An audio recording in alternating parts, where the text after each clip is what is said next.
Just want to show you how much smoke is actually coming out. So this is a purpose-built air freshener, but for clothing. And the idea is that you would put your incense at the bottom there, and you've got all these tiny little holes where basically the fragrant smoke spreads and attaches onto your clothing. Now, it's a thing that the Arabs do. If you want to smell like an Arab, this is the thing that you need.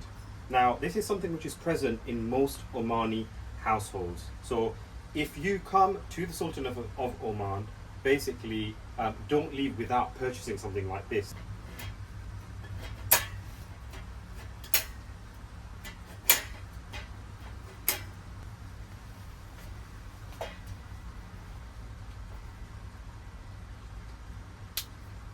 Now I'm going to use one of our Luxury Scented Incense Cones. So this is a large incense cone. It has a burn time of about 45 minutes to 1 hour. Oud Malika is actually one of our finest luxury fragrances. You've got basically the smell of berries in there, you've got saffron in there, leather in there, and it's all sitting on a thick bed of oud. So I'm just going to stand the cone up in here just like that, and make sure you put some foil in, or put something heat proof in, and I'm going to light the tip of the cone with a flame. And now I'm going to let that flame burn down about a quarter of the way down. And then once you see that the ember has gone red hot, then you just need to blow the flame out.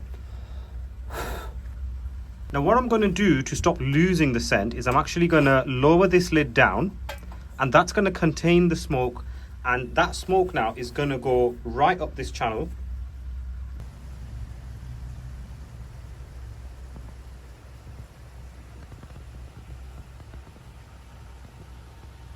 Now just to show you what it's looking like under there.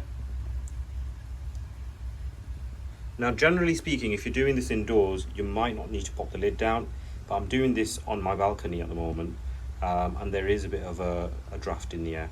Just want to show you how much smoke is actually coming out, and you can see that smoke, oh yeah, it smells absolutely gorgeous out here. If you enjoyed this content, guys, then please do give us a like, give us a follow, and we'll see you soon with some more entertaining content.